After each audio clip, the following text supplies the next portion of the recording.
Okay, so the next session is about innovative ways to collaborate. So I would like to invite our moderator and the panelists. So our moderator is Emmanuel Rofflet, who is a professor at HEC Montréal.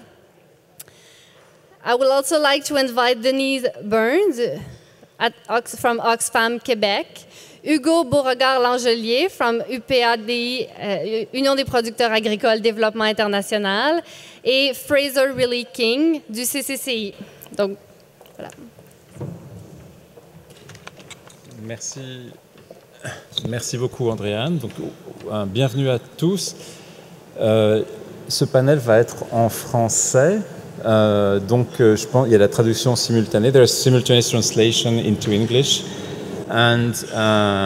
Donc les diapositives, en fait, juste une petite question technique avant de commencer. Les diapositives vont être en anglais, mais il y a quelques volontaires dans la salle qui pourront vous donner les diapositives en français si vous le souhaitez. Donc, si vous souhaitez des diapositives en français, levez la main. OK. Si. OK. Elles sont disponibles. Il faut en profiter.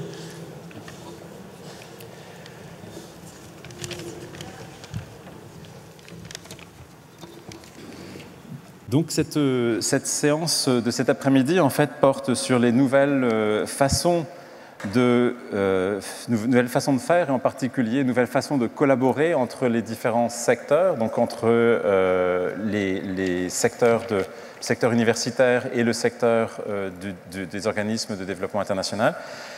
Alors ce matin, on a eu une session dans laquelle on a discuté, où ont été présentées des recherches récentes que le CCIC, dans le cadre du projet Nouvelle Génération, des données qui ont été générées, donc la revue de la littérature et une enquête qui a été réalisée au début de l'année, ainsi qu'une étude qui a été réalisée par le CRDI au début des années 2010. Alors cet après-midi, on va discuter davantage se concentrer sur quelques expériences précises, quelques cas précis. Donc, on a la chance d'avoir aujourd'hui avec nous trois spécialistes.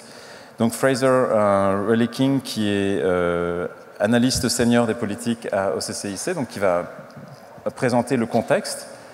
Et puis Denise Burns, donc de Oxfam, directrice exécutive de Oxfam Québec, qui va présenter le projet Griot, donc comme un griot, comme en Afrique.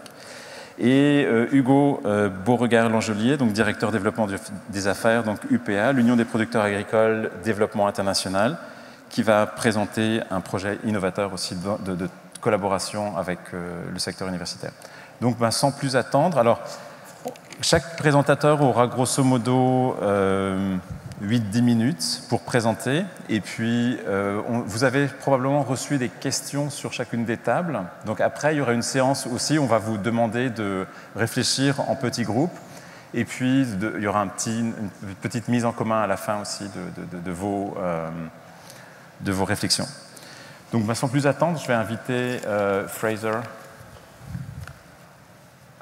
Bonjour à tout le monde. Je vais essayer de faire cette petite présentation en anglais et en français en même temps. Je ne sais pas s'il est prêt. OK. Juste pour commencer, parce qu'on va parler des modèles de collaboration innovateurs, je pensais que ça pourrait être utile si on donnait un peu le contexte. Qu'est-ce que ça signifie, l'innovation, pour nous, pour le gouvernement aussi? Et je voulais souligner un peu de la recherche que Bond a fait. Bond, c'est l'équivalent du CCCI au Royaume-Uni. Ils sont déjà pas mal en avance et ils ont fait de la recherche sur l'innovation sociale. Et ils ont reconnu dans ces 50 études de cas plusieurs types d'innovation. Donc, prochaine diapo. OK, si on va commencer avec des définitions, voici la définition que j'ai trouvée que Affaires mondiales utilise pour parler de l'innovation. Et je voulais dans cette définition souligner des dimensions de différents types d'innovation qu'ils reconnaissent. et aussi la nouveauté de ces approches, et puis aussi ce que ça va porter sur les sorties outcomes. Ça va changer, ça va améliorer les sorties qu'on cherche. Donc pour l'autre définition, j'ai utilisé ce que Bond a utilisé, prochaine diapositive. Ils ont fait une étude sur l'innovation sociale. Ils ont souligné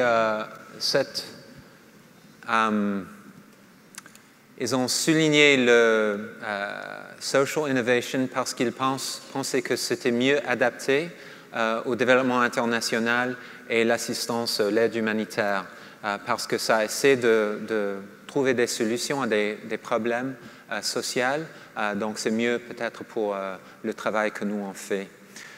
Donc aussi dans cette définition, j'ai remarqué qu'ils ont donné l'emphase aussi au problème, l'efficacité que ça va changer les sorties qu'on veut recevoir, ça va donner de mieux résultats, et aussi l'idée de nouveauté. Okay? Innovative, on pense toujours c'est quelque chose de neuf.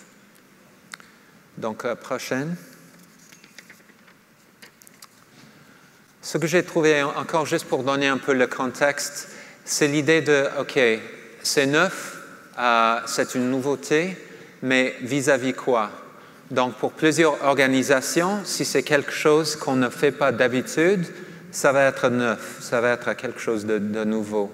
Donc, c'est nouveau pour notre organisation. Autrement, ça pourrait être innovateur parce que c'est quelque chose qu'un autre secteur fait, que nous, ici, dans le secteur développement international, nous, on ne le fait pas. Donc, c'est aussi neuf par rapport à ça. Et puis, on aussi a le contexte. Dans différents contextes, on essaie de faire de nouvelles choses que peut-être on n'avait pas fait avant. Je pense aussi que c'était utile de réfléchir un peu, et si on passe à la prochaine diapo, vous pouvez voir incremental, substantial, radical. Donc, il y a cette, je ne sais pas comment dire, continuum de nouveautés, d'innovation, et c'est guidé par, ça pourrait être incremental jusqu'à radical. Et donc, les facteurs qu'ils ont reconnus, qui portent une influence sur cette continuum, c'est la nouveauté. Est-ce que c'est vraiment quelque chose de neuf que vous faites? Est-ce que ça va vraiment améliorer la circonstance, les sorties? Est-ce que ça porte sur des compétences qui existent déjà dans l'organisation, ou est-ce que ça va porter de nouvelles compétences dans l'organisation? Est-ce que c'est plus risqué ou moins?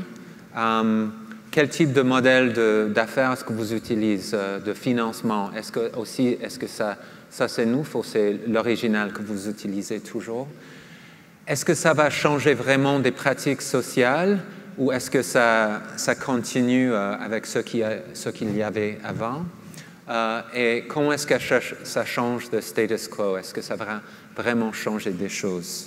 Donc, j'ai trouvé ça utile, peut-être aussi quand on pense des présentations que les deux autres vont faire.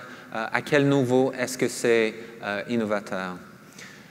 Je voulais juste aussi parler ils ont reconnu parmi les 50 cas d'études qu'ils ont fait différents types d'innovation. On pense toujours des solutions techniques, de comment est-ce qu'on peut utiliser les médias sociaux ou de nouvelles technologies, mais ils ont reconnu qu'il y a nouveaux types de funding models, nouvelles manières de collaboration, de structure dans l'organisation de processus, comment fournir les services, de mettre ensemble plusieurs services en même temps, de comment on communique avec les gens avec qui on travaille, et puis aussi brand. Donc, plusieurs manières de penser d'être innovateur.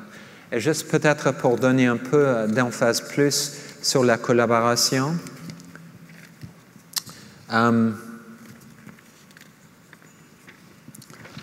Pardon. Les questions qu'il posait aux gens, ça parlait de comment est-ce qu'on travaille avec de nouveaux partenaires qui sont hors de notre secteur, qui ne font pas des choses que nous-mêmes faisons. Ils sont experts dans d'autres domaines. Et comment est-ce qu'ils ont changé le travail que vous faites? Donc, il y avait un exemple, je vais peut-être juste souligner quelques exemples. Un programme où Oxfam travaillait en Kazakhstan, où ils portaient des services de eau saine, Clean Water and Sanitation and Hygiene. Et ils ont trouvé qu'il y avait plusieurs, peut-être je vais parler maintenant en anglais, there were several different service providers all over the country, not necessarily knowing what other service providers were doing.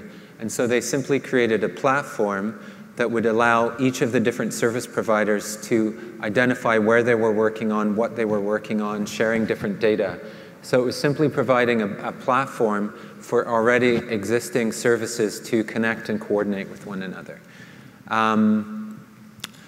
Providing microinsurance, or I'll give sustainable solutions. So one other example is an organization that partnered with a company that provided tractors for farmers, and they identified a way to provide a short-term rental of a tractor so that farmers could use that in the locale. They would be able to afford renting a tractor for 2 or 3 days during harvest time, but obviously couldn't afford as an individual or a community to buy the tractor.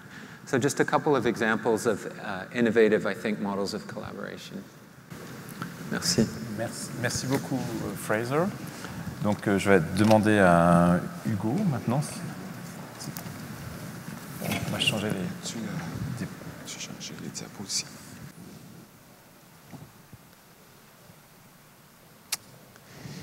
Bonjour. Quand on m'a approché la première fois pour faire la conférence, la présentation, ce matin, on m'a dit « Hugo, tu dois parler de la collaboration entre la recherche et la pratique, mais tu dois aussi parler de l'innovation. » Donc là, je me suis dit « Il faut que je frappe fort, j'ai besoin d'un titre accrocheur, j'ai besoin de faire preuve de créativité. » Donc, je me suis dit « Pourquoi pas appeler ma présentation « Réinventer la roue à 3 boutons ». Ceux qui connaissent un peu la politique québécoise vont savoir que ça vient d'un ancien ministre qui avait dit « On ne va pas réinventer la roue à 3 boutons ». Ici, en mélangeant 2 expressions, on ne va pas réinventer la roue puis on ne va pas réinventer le bouton à 4 trous. Pourquoi j'ai choisi cette expression-là? C'est parce que, pour moi, ça représente un peu où on en est présentement dans la coopération internationale. C'est qu'on est les organisations de coopération internationale, on est de plus en plus poussés à innover dans nos pratiques. On est poussé par les bailleurs de fonds, évidemment, mais moi, ce que je ressens aussi, c'est qu'on est de plus en plus poussé par nos partenaires sur le terrain. Je n'étais pas là il y a 20 ans, mais ce que j'entends de mes collègues qui étaient là, c'est que les besoins ne sont pas les mêmes et ce sont ces partenaires-là qui nous poussent à innover. Ce sont des partenaires-là qui ont des nouveaux besoins et qui nous poussent à trouver des solutions à ces nouveaux besoins-là. Donc, dans un premier temps, comprendre le contexte aussi dans lequel on évolue, dans la mesure où on veut trouver des innovations. Donc, on a, dans la plupart du temps, en tout cas pour UPA Développement International, il y a une obligation de résultat.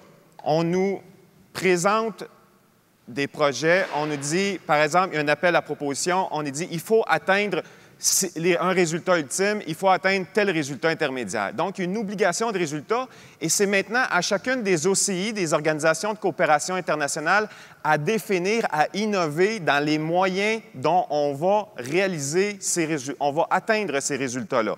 Donc, moi, je compare ça un peu à une rivière. Ils nous disent, vous avez une rivière à traverser, maintenant, quelles sont vos approches pour traverser cette rivière? Bon, maintenant, il y en a qui ont les moyens conventionnels, il va y avoir des moyens plus coûteux ou il va en avoir des moyens plus aventuriers. C'est ce qui m'amène à vous parler de ce que UPADI a mis de l'avant en Haïti. Nous autres, notre rivière, si je peux m'exprimer de cette façon-là, c'est qu'on avait On travaille avec les producteurs agricoles à la base. UPADI pour Union des producteurs agricoles. On travaille avec les producteurs, donc on devait améliorer la situation des producteurs agricoles dans une zone du sud de Haïti.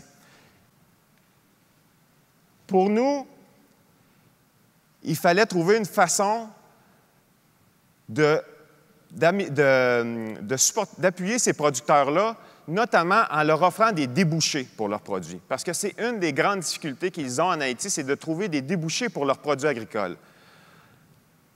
On est dans un contexte en Haïti où la majeure partie, une très grande proportion des produits qui sont consommés, ils sont importés, notamment les produits de base. Donc, ce qu'on a imaginé comme approche, c'est ce qu'on appelle l'approche d'économie circulaire. Donc, dans un premier temps, on a la production locale. On travaille avec les producteurs agricoles qui produisent localement. Maintenant, il faut trouver une façon, comme je le disais, de leur offrir un débouché. Ce qu'on a mis en place avec les partenaires locaux, c'est qu'on a mis en place des cuisines collectives. Des cuisines collectives parce qu'il y avait aussi tout le souci de l'empowerment des femmes, l'amélioration de la situation économique des femmes. Donc, en mettant en place des cuisines collectives, on trouvait à offrir un débouché pour les producteurs agricoles, pour la production locale, à travers des groupes de femmes qui allaient transformer et cuisiner ces repas-là, à la fois pour leur famille, mais ce qu'on a ajouté, c'est que ces groupes de femmes sont aussi devenus des groupes d'entrepreneurs qui ont fourni et qui fournissent toujours des repas de cantine scolaire à des élèves qui, pour la plupart, leur seul repas complet qu'ils vont manger dans la journée, c'est à l'école. Il ne faut pas oublier qu'on est dans une zone où les élèves marchent 2, 3, 4, parfois 5 heures par jour pour se rendre à l'école et retourner chez eux. Donc, ce que ça a permis justement à des femmes ça a permis de créer un esprit d'entrepreneur au niveau des femmes, d'utiliser également de la production locale, ce qui a fait augmenter la production et ce qui nous a amené dans un cycle d'agriculture durable. Et au centre de ça, on a amené un volet de recherche évaluative. Parce que toute l'approche qu'on a mise en place avec nos partenaires terrain, pour nous, ce n'était pas suffisant. Il fallait aller plus loin. Il fallait être en mesure d'accompagner cette démarche-là par une recherche évaluative. Mais pas une évaluation au sens où on doit le faire auprès des bailleurs, c'est-à-dire avec un cadre de mesure de rendement, avec un modèle logique. On voulait aller plus loin que ça. Donc, c'est pour cette raison qu'on a fait appel au groupe d'économie solidaire du Québec, un groupe de recherche qui est basé à Montréal. Ce groupe-là, dès le départ, dès la conception, ils ont participé à l'élaboration du projet. Et c'était un financement, ce projet-là, du ministère des Relations internationales du Québec. Le financement est terminé. Présentement, les cantines, les groupes de cuisine collective poursuivent leur travail avec du financement privé. Et le groupe de recherche continue son travail, même si la partie financement est terminée. Donc, ce qu'on a fait, c'est qu'on a offert, on s'est assuré que le groupe de recherche ait l'indépendance nécessaire et la rigueur pour réaliser cette recherche évaluative-là, à la fois sur ce que le projet apporte, mais aller plus loin, comme je le disais, que ce que nos cadres de mesure de rendement nous exigent. En fait, une des questions centrales, c'était on voulait savoir en quoi la coopération Québec-Haïti à travers ce projet était novatrice et innovante comparée aux pratiques courantes de coopération internationale. Parce que ce projet-là a aussi coalisé plusieurs petites organisations de développement du Québec qui, avec les coupures qu'on a eues dans les fin des années avec le précédent gouvernement, ne trouvaient plus leur place dans la coopération internationale. Donc, avec UPADI, on les a coalisés pour mettre en place ce projet-là.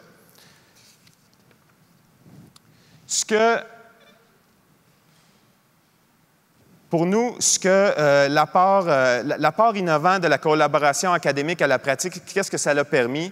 Ça l'a permis de mesurer les changements de comportement autrement.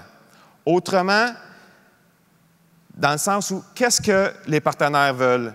C'est quoi le processus de négociation entre les partenaires terrain et, par exemple, l'agence d'exécution? Parce que, je vous le dis, au niveau des cuisines collectives, quand on est arrivé avec cette idée-là, au départ, en Haïti, personne n'en voulait. C'était non, ça ne marchera jamais ici. Les hommes ne veulent pas manger un repas fait par d'autres femmes. Donc, la recherche évaluative documente ce processus-là qu'on a eu de négociation, d'échange avec le partenaire terrain. Et aujourd'hui, ça fonctionne très bien. L'autre chose, c'est que ça nous a permis de penser en dehors de la boîte. Donc, ça a permis la confrontation d'idées entre des gens qui étaient dans la pratique et des gens qui sont dans la recherche. Et dernièrement, excusez, j'étais allé trop vite, le troisième élément, c'est de faire évoluer les politiques et les bailleurs. Avec ça, on est en mesure d'avoir des documents de capitalisation beaucoup plus importants que seulement nos cadres de mesure de rendement, mais aussi évoluer les bailleurs dans le sens où ça permet aussi la recherche évaluative permet également de mesurer les tendances qui ressortent de ces projets-là. Un des objectifs de cette recherche, c'était de mesurer, entre autres, dans quelle façon les mouvements sociaux qui sont initiés par les individus peuvent contribuer à la société, notamment tout le mouvement d'économie sociale. Je termine rapidement parce que je pense que j'ai dépassé mon temps. Je terminerai en disant que pour moi, concilier l'innovation en coopération internationale, concilier la pratique académique pour des approches innovantes, c'est un peu comme ce croquis que j'ai trouvé, qui est un croquis de l'Hyperloop de Elon Musk, où ici, on a un pont surmonté d'un tunnel dans lequel il y a un train qui passe, qui n'a pas de roue, mais qui a des boutons. Voilà, merci.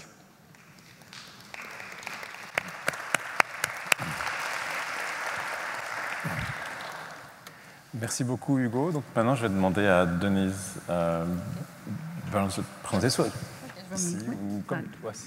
C'est correct, je vais venir ici. On m'entend bien? Oui? Ouais, j'ai 3 micros, je pense. Donc, je n'ai pas de PowerPoint pour vous, je vous le dis tout de suite. Donc, c'est moi qui dois vous animer. Je vais peut-être faire un peu comme ça. Donc, je pense que ça va être une belle suite de la présentation de Hugo sur un projet spécifique. Le griot. On l'a mentionné tantôt, plusieurs personnes savent certainement c'est quoi le griot. C'est la personne dans plusieurs sociétés africaines qui détient l'histoire, qui détient un peu la connaissance de la communauté.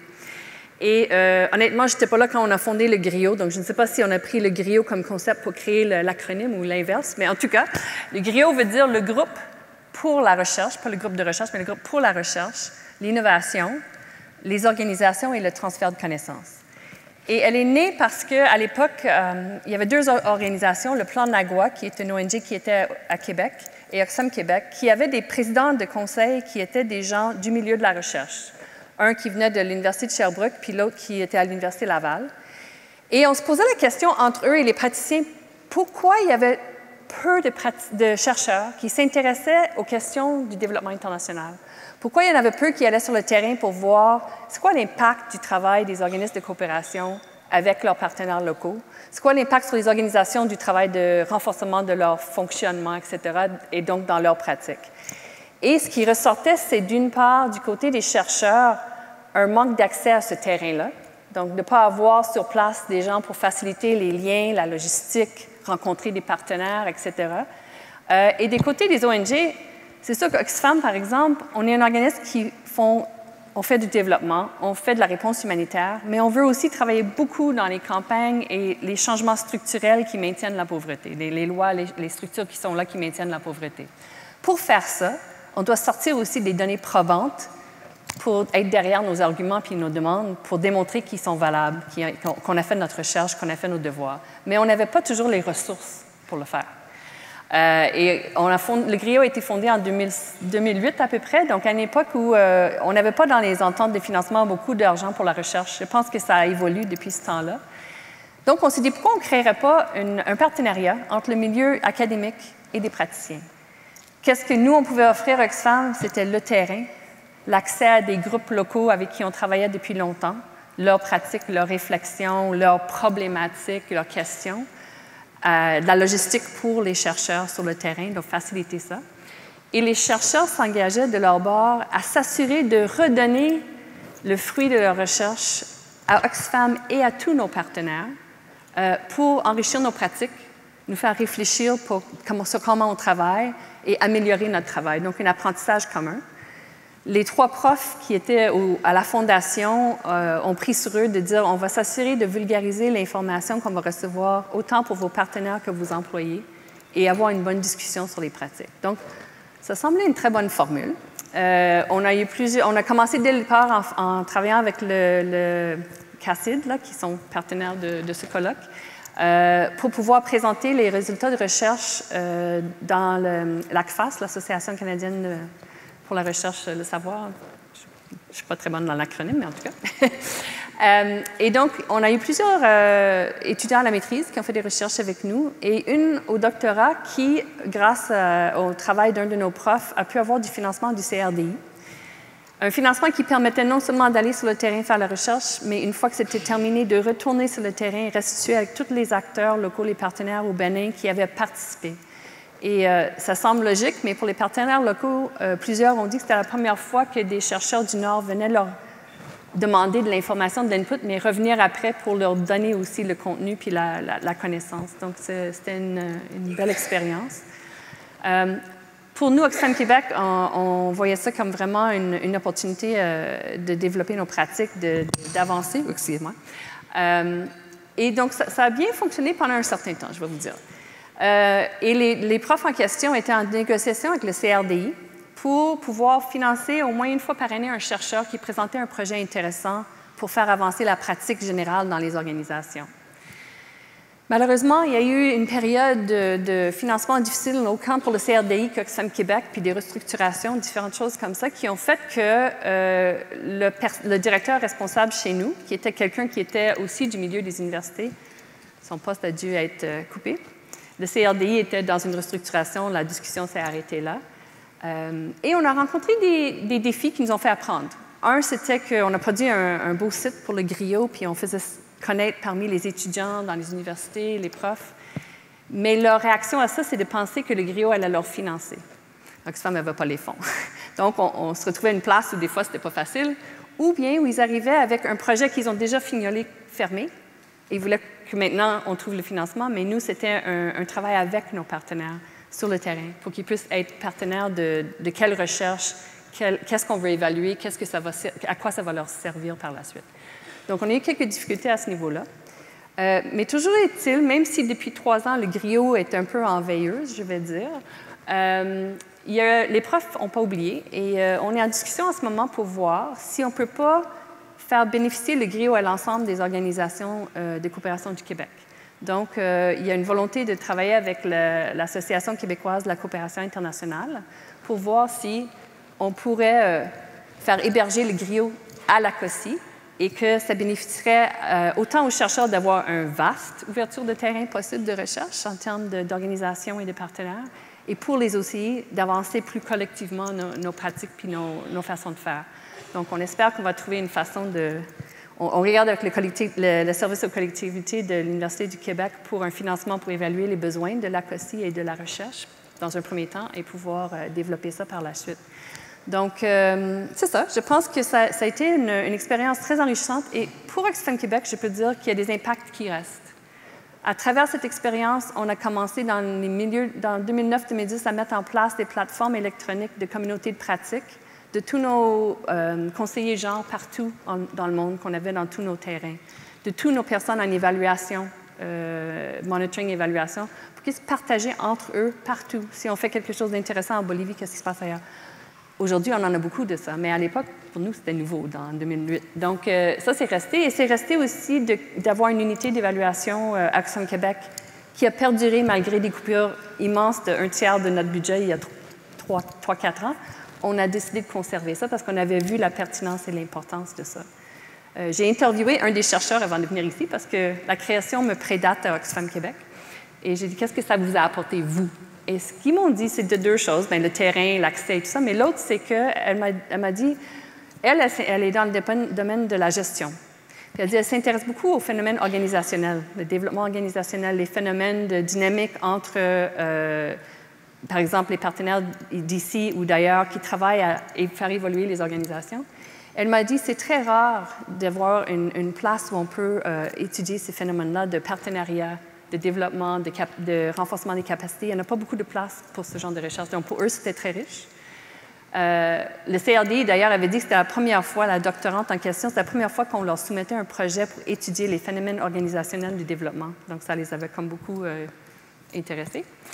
Et la deuxième, c'était que pour eux, c'était une façon aussi d'enrichir leur propre pratique en connaissant un peu plus le travail des OCI puis d'échanger avec nous. Donc, le lien praticien et eux permettait pour eux d'avoir la satisfaction de voir leur recherche après servir pour des applications pratiques qui font avancer la cause de réduction de la pauvreté, la cause des femmes. Elles ont dit que c'était vraiment intéressant. Nos recherches ne sont pas juste mises quelque part et lues, mais ils sont appliquées de façon concrète pour changer des choses, faire des changements importants. Fait que je vais laisser ça là.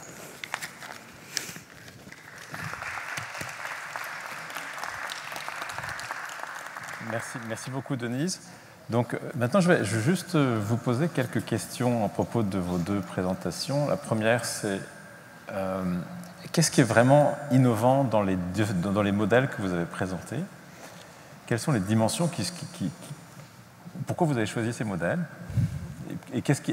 Donc, vous avez mentionné tous les deux les impacts qu'ils ont eus sur le terrain, sur la façon de travailler, sur l'organisation aussi. Donc, ils ont eu des implications sur des décisions qui sont prises dans vos organisations, sur les capacités dont vous disposez dans les organisations.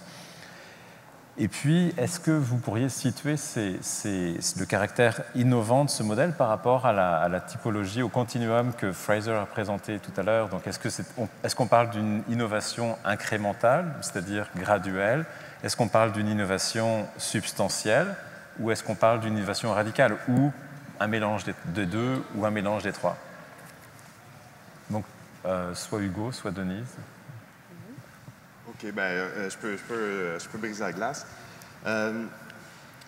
Pour nous, l'innovation dans cette intervention-là se situe à deux niveaux. Elle se situe d'abord au niveau de la conception même du projet, toute l'approche économie circulaire dont on voulait faire intervenir plusieurs acteurs d'une même zone pour faire en sorte de développer cette zone-là avec la production agricole, qui est l'activité la plus pratiquée dans cette zone-là. Puis la deuxième chose, pour nous autres, c'était l'inclusion d'un volet recherche dans notre projet. Parce que c'est pas, en toute honnêteté, c'est pas une façon de faire conventionnelle. La plupart de nos projets, on les mène par nous-mêmes ou en consortium ou en alliance. On n'a pas de façon régulière des gens qui interviennent dans nos projets de façon indépendante pour évaluer le travail que nous faisons. Donc, pour ça, c'était à notre niveau une innovation. Et je prends peut-être l'avance sur d'autres questions, mais ce que ça a apporté aussi, c'est, je l'ai effleuré tout à l'heure, c'est dans les rapports qu'ils nous ont produits, c'est allé... Ils ont été en mesure d'aller capter de l'information que nous autres, autrement, on n'aurait pas été capable d'aller capter. Je donne un exemple bien simple. Au niveau des cuisines collectives, nous autres, on était convaincus que l'argument principal pour lequel les femmes allaient embarquer dans ce concept-là, c'était une question économique. C'était de dire, elles sont plusieurs, elles mettent l'argent dans un pool, et ensuite, elles vont acheter les aliments qu'elles ont besoin, elles cuisinent, ensuite elles retournent chez eux avec ce qu'elles ont cuisiné collectivement. Pour nous, c'était ça l'argument, je dirais, de vente au départ. Ce qu'on s'est aperçu, c'est tout autre avec ce que l'équipe de recherche a fait. Eux, ils ont passé du temps avec ces femmes-là ce que nous, on n'avait pas le temps de faire. Et ce qu'ils ont découvert, c'est qu'au-delà, et bien au-delà de l'aspect économique, c'est le fait qu'elles puissent se retrouver entre elles puis parler, discuter entre femmes. C'est vraiment cet aspect-là qui est ressorti bien avant les autres. Et le deuxième, avant le troisième qui était l'aspect économique, le deuxième, c'était le fait qu'elles puissent prendre ces moments-là pour aborder des sujets qui les touchent directement. Par exemple, il y a des sessions où il y a des femmes qui participent à ce groupe-là, qui sont aussi des professeurs à l'école, qui donnent des séances sur la nutrition. Donc, quels sont les bons aliments, quels sont les moins bons aliments, dans quelle proportion on les met quand vous cuisinez. Donc ça a été des éléments qu'on ne s'attendait pas à avoir et qu'on a eu. Et en ce sens-là, ça revient rejoindre l'élément d'innovation qu'on a intégré dans l'approche. D'accord. Donc là, c'est une innovation incrémentale, substantielle ou radicale? Je dirais pas radical. D'accord. Je dirais peut-être à mi-chemin entre les deux premiers. Oui. Avec des éléments qui ont changé peut-être vous pensiez au départ que la motivation serait liée à une économie d'échelle, et puis en fait, c'était la formation de capital social, d'un lieu de rencontre qui n'existait pas, et puis avec des multiples bénéfices de ce lieu de rencontre. D'accord. Oui. Denise? Bien, je dirais deux choses. La première, c'est sûr que les organisations ici présentes ont toujours fait de l'évaluation de leurs projets de diverses façons. Donc, soit il y a eu des évaluations qu'on faisait internes nous-mêmes, hein, on allait sur le terrain, poser des questions, etc., faire des focus groups, ou il y avait de l'évaluation des fois du bailleur de fonds qui pouvait exister, ou même des fois, on pouvait prendre des fonds puis aller commissionner un chercheur, par exemple, ou quelqu'un pour aller faire quelque chose pour nous. Mais c'était beaucoup à la pièce, je dirais. Tu sais, ici, on va faire ça, là, on va faire ça. Et je pense que le griot, ce que ça voulait faire, puis ça faisait d'ailleurs, c'était d'investir dans des relations à plus long terme entre la pratique et la recherche. Et pour nous, c'était ça le bout assez, pas juste innovateur, mais enrichissant. Ce matin, je pense que c'est l'intervenant de Southern Voices qui disait, non, c'est la dame qui parlait d'une approche féministe qui disait, il faut aller au-delà d'investir dans la livraison des projets, mais investir dans les relations. Et je pense que c'est ça que nous, on a vu avec le griot, c'est qu'on développait des relations à long terme avec des professeurs dans plusieurs universités qui, eux, sont avec leurs étudiants et qui faisaient qu'on pouvait aller plus loin dans le type d'évaluation de recherche. Donc, au lieu de se faire, nous, on décide qu'est-ce qu'on veut faire, ou c'est le chercheur, c'était vraiment un peu une co-création de qu'est-ce qu'on veut évaluer, qu'est-ce qu'on veut aller chercher, et qui incluait aussi nos partenaires terrain. Donc, dès le départ, ils étaient impliqués dans sur quoi on va miser. Par exemple, si le groupe avec qui on travaille au niveau de l'éducation des jeunes filles dans les marchés au Bénin veulent avoir l'impact d'implanter des écoles alternatives dans le marché pour pouvoir permettre aux filles de travailler, parce que si on enlève leur gagne-pain, il y a d'autres problèmes, mais qu'elles puissent être libérées pour aller à l'école. Donc, ils veulent voir l'impact de ça sur le fait que les filles puissent éventuellement ne pas être juste travailleurs au marché pour quelqu'un. Le chercheur n'aura peut-être pas pensé à cet angle-là, mais en parlant avec le partenaire, ils vont peut-être trouver un terrain où on répond autant aux besoins du terrain que des besoins du chercheur que de nous avec Femmes Québec. Et pour moi, c'était un peu cette co-création puis cette co-apprentissage qui était intéressante et qui, à travers le temps, était de plus en plus fort parce qu'on développait une relation de long terme. Et un des profs qui était avec nous à l'époque, on travaille toujours avec elle régulièrement. Elle nous interpelle sur différentes choses, elle nous invite à ses cours, on va voir ses... C'est vraiment cette relation-là, pour moi, qui était l'innovation qui nous permettait d'aller plus loin. D'accord. Donc, en fait, le fait de travailler avec des universitaires vous permet un espace de réflexion, un espace de conversation autour de nouvelles pratiques, autour de la génération de l'innovation sociale. Oui. De plusieurs innovations sociales à plusieurs niveaux. Et on pourrait dire que c'est un voyage, en quelque sorte. Oui, tout à fait. Ça a duré presque 5 ans, donc on a tissé des bons liens. Donc, voilà. Okay. Et est-ce que le griot est-il incrémental, substantiel, radical, ou dans quelle mesure? Je pense que c'était assez substantiel, en tout cas, selon les pratiques qu'on avait avant. T'sais, on changeait vraiment... Parce que aussi, on était mis au défi par les chercheurs et les profs. Des fois, sur des choses que, comme disait Hugo, on n'aurait pas pensé important. Donc, nous faire challenger beaucoup. Ça aussi, c'est utile. Alors maintenant, peut-être une question des questions un peu plus difficiles. Est-ce qu'il y a eu des moments où justement les chercheurs vous ont challengé et puis c'était dérangeant? Parce que ça, il y a aussi on peut avoir une bonne conversation, mais dans toute conversation, il y a des moments aussi de tension, des moments de conflit, des moments de contradiction, des moments de paradoxe. Et puis là, si on est si on a la pression des bailleurs de fonds, la pression du terrain, ça peut être très dérangeant de se faire dire par un universitaire des choses pas forcément... d'un universitaire qui est engagé dans le processus, mais qui n'a pas de reddition de compte à faire aux bailleurs de fonds. Détail, de se faire dire certaines choses. Est-ce qu'il y a eu des moments un petit peu dérangeants ou difficiles, Hugo? Pas dans le sens où ils nous ont dit des choses ou nous, on leur a dit des choses et ça l'a amené à une situation conflictuelle. Je dirais plus c'est dans la façon de faire. Okay. Hein, parce qu'on sait tous, la recherche, la pratique opèrent à leur façon, je dirais. Et puis, en toute transparence, je le dis parce que je leur en ai déjà parlé aussi au GESC, à un moment donné, je me demandais où tout ça allait aboutir. Je ne voyais pas l'avancement. J'étais là, vite, il faut accélérer. Moi, j'ai un rapport à remettre. Il faut au moins, je ne m'attends pas à ce que votre rapport à vous soit final, mais il faut me donner de la viande, là, un peu, là, parce que nous, il y a de l'argent qui est investi là-dedans, puis pour l'instant, j'ai rien. Mais là, ils disaient, oui, mais là, ça s'en vient, on fait notre recherche, on compile les résultats. Et je dis, oui, mais là, il faut accélérer, il faut que ça aille plus vite que qu'est-ce qu'on voit présentement, là. Donc, je dirais que c'était plus dans cette façon de faire-là, où on avait une confrontation entre la façon de travailler des gens dans une agence d'exécution comme par exemple UPADI et des gens qui étaient dans le milieu universitaire qui ont leur façon de travailler également. Donc deux temporalités. Oui, c'est ça. Avec des moments, avec une temporalité, avec des temporalités, avec des échéances qui ne se croisent pas forcément. D'accord. OK. Denise? J'abonde dans le même sens. Je pense que c'est une rencontre de deux cultures de travail différentes, hein, avec des objectifs qui peuvent converger ou non. Hein. Donc, c'était pour ça l'importance pour nous de cette relation long terme, parce qu'on a pu bâtir un peu plus de compréhension mutuelle de la culture de l'autre. Parce qu'au départ, effectivement, je me rappelle, quand on m'a donné le dossier Griot, j'arrivais à Oxfam Québec, je ne connaissais pas ce dossier-là. Et la première rencontre, c'était une journée complète avec 3 profs et le directeur responsable chez nous, qui était aussi un prof dans sa vie en Algérie avant d'être chez nous.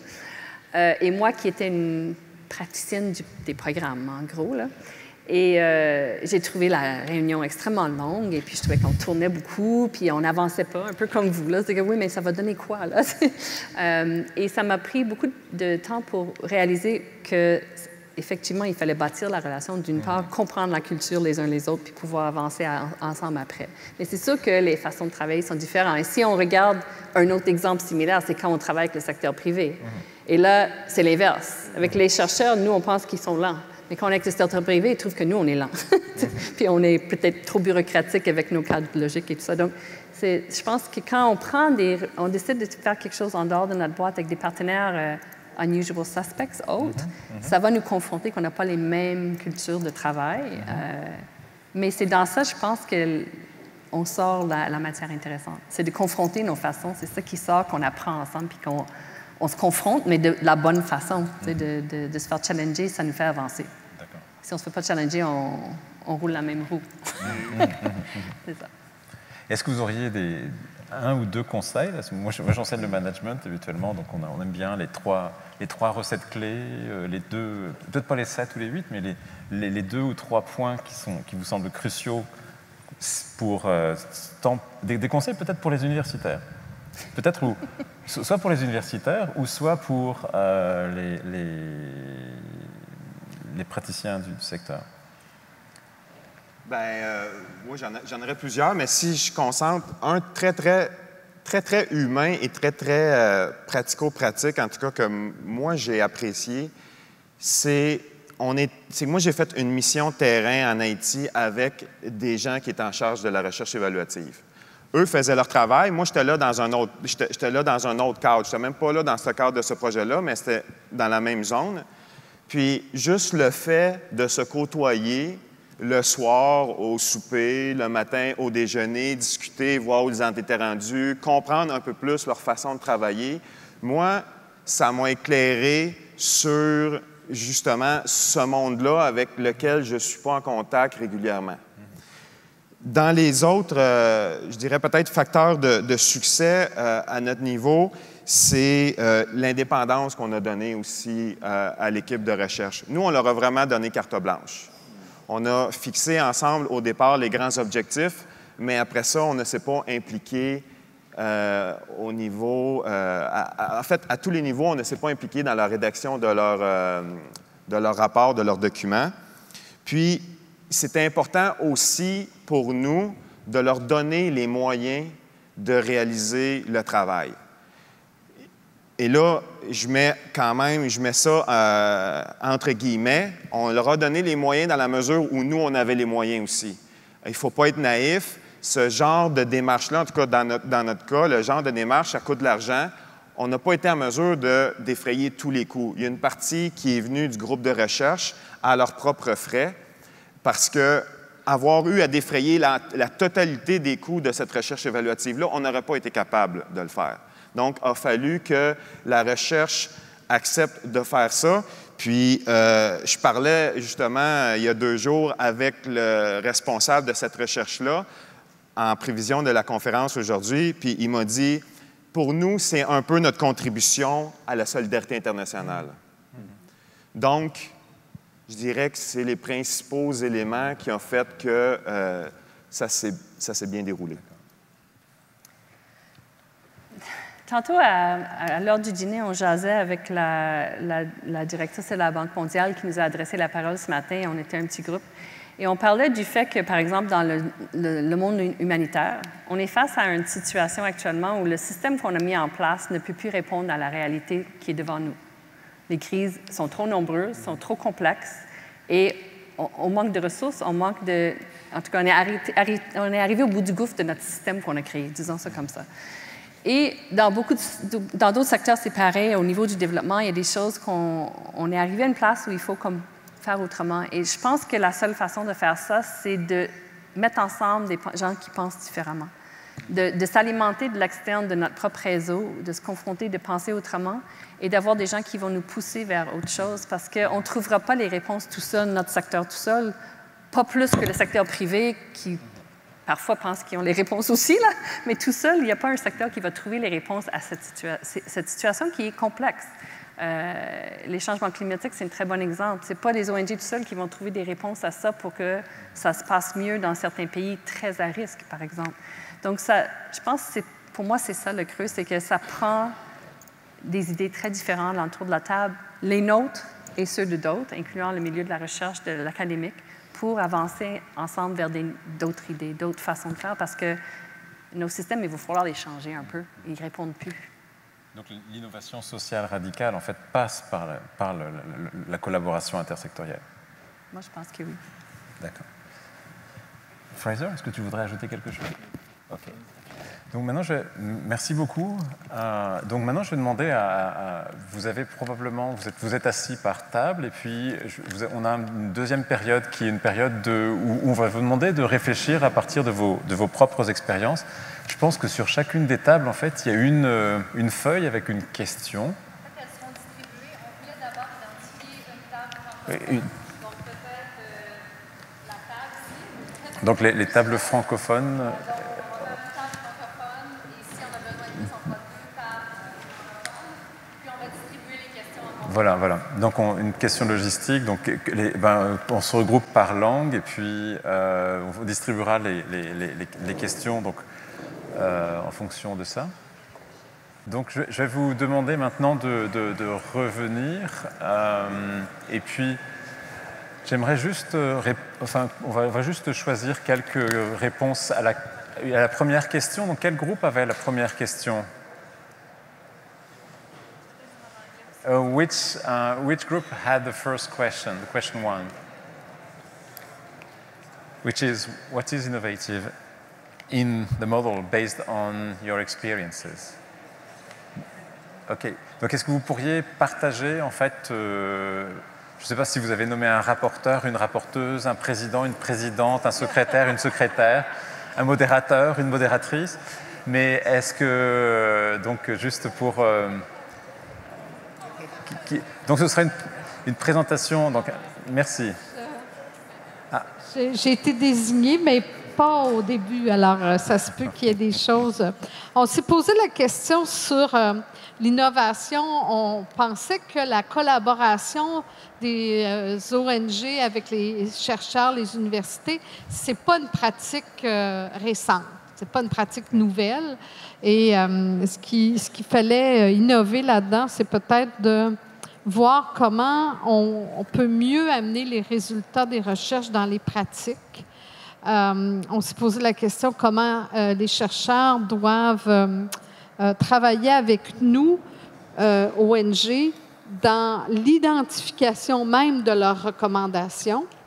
Et un point important, on s'est dit que pour que ça ait un impact réel, il faut maintenir une persistance dans l'effort. Donc, on doit penser à du moyen-long terme et un intérêt très grand à ce que, après les recommandations, que les chercheurs soient impliqués avec nous sur le terrain pour tester des recommandations innovantes. Ben là, collègues... Donc, super. Donc,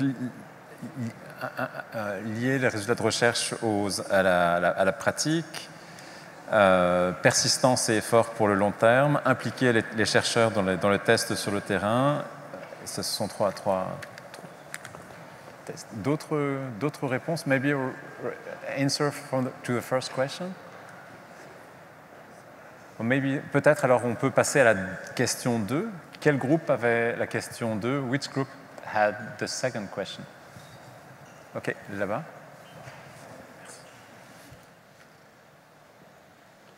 So our question was, what are some of the criteria that made these innovative collaborations successful?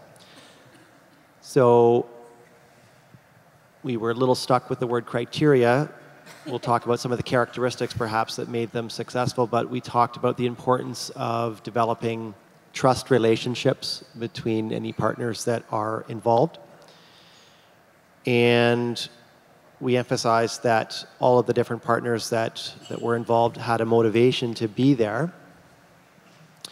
There was also discussion about an openness between the different partners, recognizing that while different partners may have had different points of view, they all wanted to achieve tangible goals. And as a result, they were willing and able to communicate what these goals were with one another, and then to find intersections of those goals.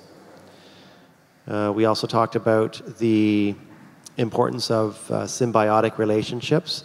So there was collaboration based on what the individual strengths and needs were of the partners. We also mentioned that there was a willingness to learn lessons that maybe the partners did not expect to learn in the first place. So there was an expectation of what would be learned, but partway through the project, perhaps something else, a different lesson came to light. And also, in general, the importance of the ability to move outside of your own comfort zone and to give up some space or some responsibility to other partners that might be involved. Thank you.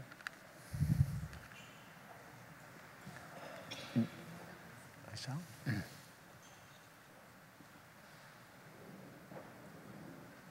Thank you. Much of our conversation focused on process. For example, if you keep doing things the same way, you're likely to keep getting the same kind of results. So by changing the processes of working and thinking about problems, you have a better chance of coming to different conclusions.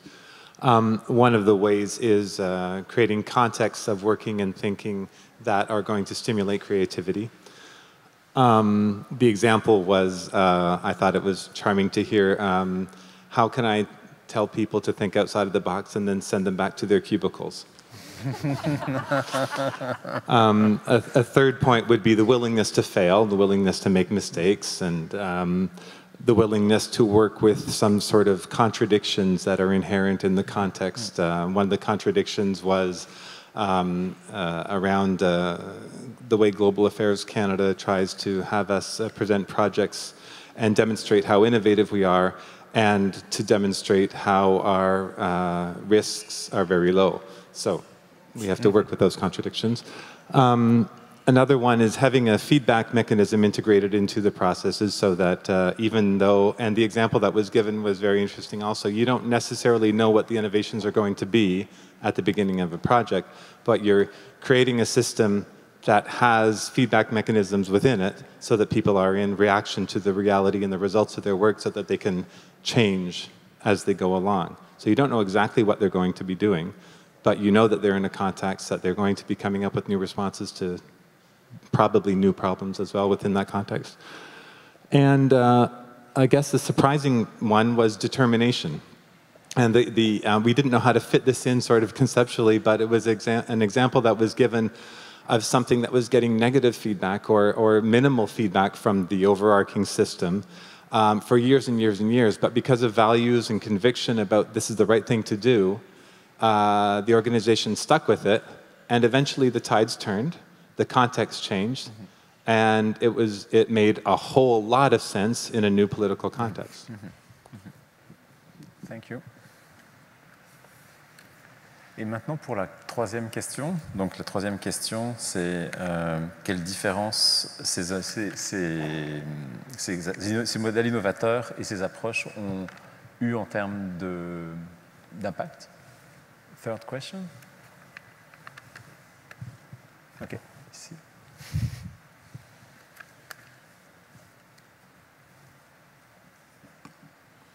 All right, so we didn't really answer the question now that I look over my notes. What we ended up talking about was innovations within our own organizations and potential opportunities and challenges that we faced.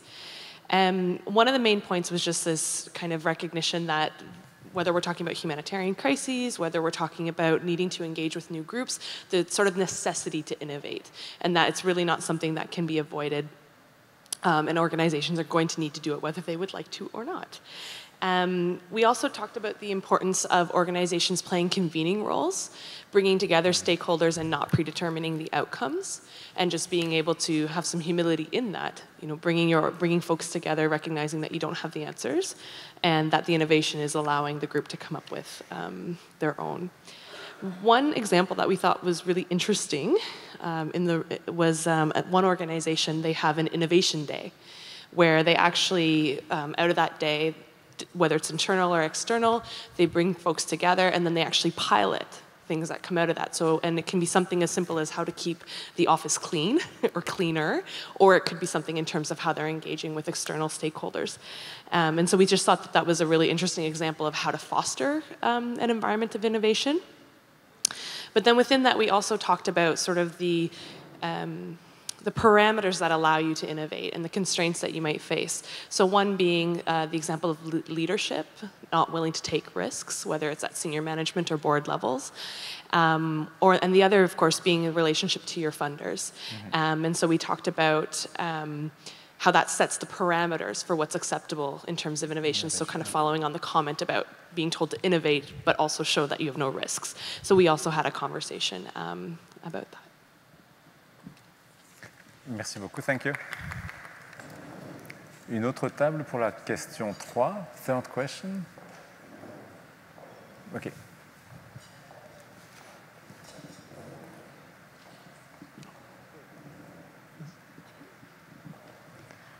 We just basically talked about our example at Open Air, which is Open African Collaboration Research Network, where we bring together researchers from throughout Africa and in Canada, and like the way we've collaborated and like the challenges we've faced, and also like the good that has come out of that, which is like we found that in order to really collaborate and innovate, you actually need to work together and be open-minded and like build that trust first of all.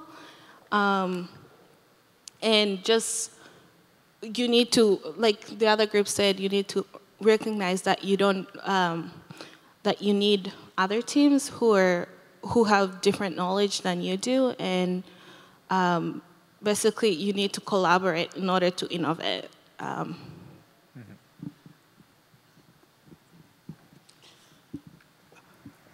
Just to add a few points on that, Open Air or Open African Innovation Research, it initially started as a research project by a few academics, but it gradually expanded into kind of South-South and North-South research network that is currently working across Africa.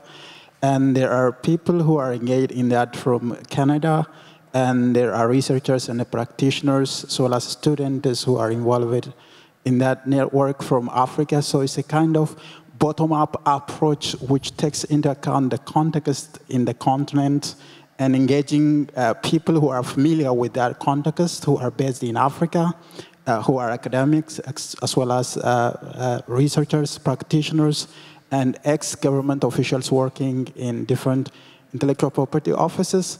So it works in the context where innovation is occurring in the informal sector. People are innovating based on their experiences, so they share their ideas, they share the knowledge, experiences, and they innovate in that informal sector. And Open Air is looking at to what extent that innovation can be captured and to what extent that can be integrated into innovation which is occurring in the formal sector, and what mechanisms can be used to measure the innovation which is occurring in the informal sector. That means it is also working on developing the matrix, innovation matrix, that would take into account the context in Africa, which does not necessarily fit into the global innovation matrix, which has been developed in the developed countries. So it's also working on promoting open access to knowledge, because the knowledge which is being produced in Africa in the informal sector among the indigenous communities, like the traditional knowledge, indigenous knowledge, and how that can be used to promote entrepreneurship among the communities, and how that similar knowledge can occur in the digital innovation system, because that is also occurring in Africa almost throughout the continent. And it is globally working on that by collaborating with international organizations, like Open Air is producing different research outcomes that can be submitted to WIPO, because WIPO is dealing with the knowledge governance system, like the IP system. And the network is also working with African Union, so presenting policy briefs on different forums that are organized by African Union. And I myself, I'm involved in that as a student, so I'm looking at the relationship between copyright protection and human rights education in the context of access to learning materials. So it's a network which is established based on kind of innovative ways to bring people across disciplines and across the continent, and building trust among these people, and then taking that back to the communities. So that is how our experience with Open Air is going on. Thank you.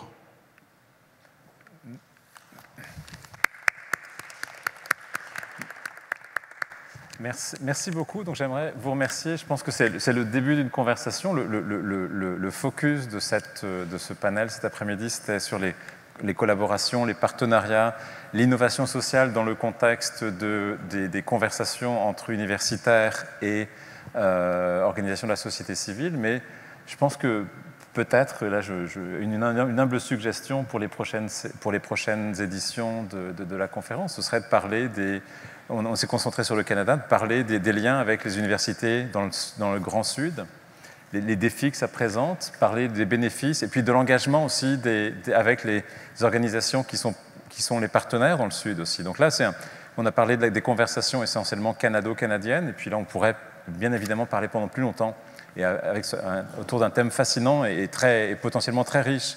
Il y a déjà des expériences qui existent avec des partenaires au sud aussi. Alors j'aimerais vous remercier. Avant de pour les conversations très intéressantes, j'aimerais remercier nos 3 panélistes aussi, donc Fraser est ici, Hugo et Denise. Merci beaucoup.